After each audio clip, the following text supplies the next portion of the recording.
Good morning everyone.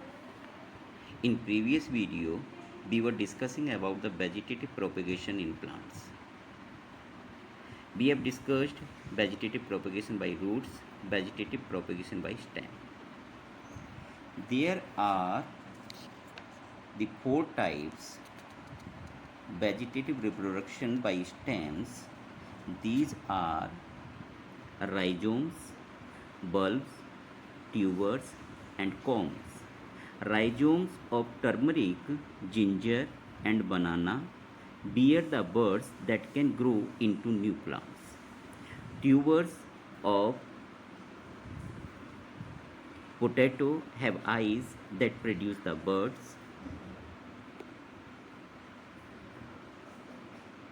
Under the favorable condition, these buds can produce the new plants.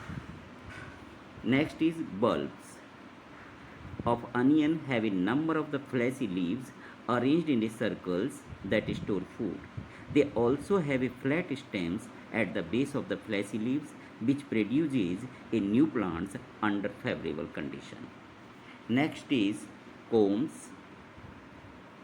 Colocasia have the lateral buds from which new plants grow.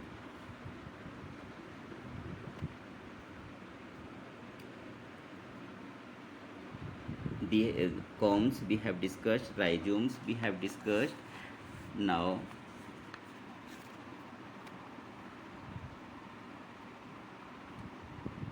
next is propagations from the leaves. Plants that multiply through their leaves, the plant's bryophyllum develops small buds on their margin, their leaves. These buds fall off from the parent plants and grow into a new plants. These are the diagram of the bryophyllum leaves.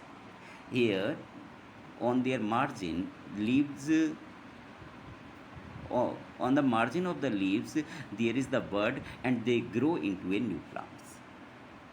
Now we are discussing vegetative propagation by artificial method. Many plants are propagated through the artificial methods.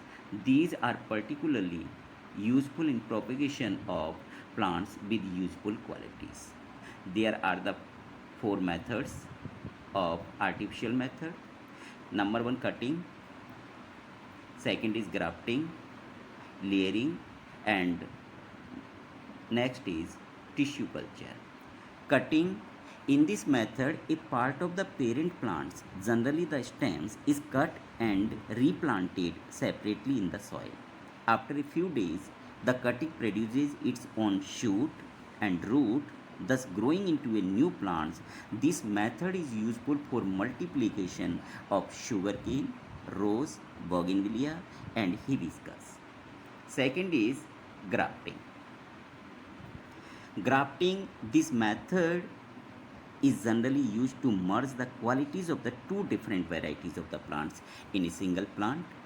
In this method, the vegetative part, shoot or bud of desired variety, known as the scion, it attached to the base of the second plant, known as the stalk. The two parts are then bound together and allowed to grow. Flowers or fruits produced from such a method will bear the quality of both the scion and stalk plants. Now you see in this figure, here there are the two types of the plants we have taken. We have taken the one root from one plant, that is known as the stalk, and second is scion, that is the another plants. It is having large flower desired quality, and it is having large root system desired quality. So we will get large flower and large root system in one plant. So the new plant has the both desired qualities. It is clear? Now grafting is clear, cutting is clear, grafting is clear, and then layering. In this method, the branch of the plant is bent and buried under a layer of the soil. After some time, the portion of the branch buried underground develop roots and a shoot. The connecting branch is then cut off and the newly produced shoot is planted separately. This method is commonly used to multiply plants like grapes, jasmine, and bougainvillea. Next is the tissue culture. Tissue culture is a modern method of the vegetative propagation that starts in the laboratory. It involves growing and maintaining new plant cells or tissues in an artificial medium under controlled environmental conditions. The cell or tissues from a particular plant are taken and grow in a sterile medium that contain the nutrients required for the growth of the cells. The cells divide rapidly to form the new plants. These are later planted in the soil. With the help of diagram, we can understand tissue taken from the plants kept in the nutrients medium, that is callus, and plantlet grew from the callus, and after that be buried into the soil and we get the new plants. Now, what are the disadvantages of advantage of that vegetative propagation?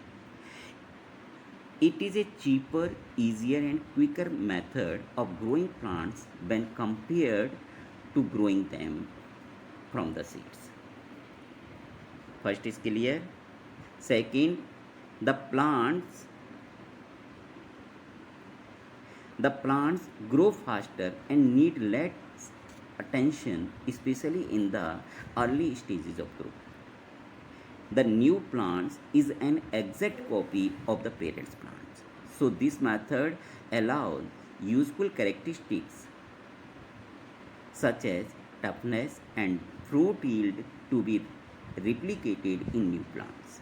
Many seedless varieties of the grapes, banana and oranges are produced by this method. Drought and disease resistance varieties of plants can be produced using these methods. Now, what are the disadvantages of vegetative propagation? As the plants produced by the vegetative propagation are identical to the plants, the lack of variety in its genes make the population weaker in terms of the survival. For example, if one plant is prone to some disease, the entire population of plants may be at risk. Second is, if many plants propagated vegetatively in one place, it can cause the overcrowding.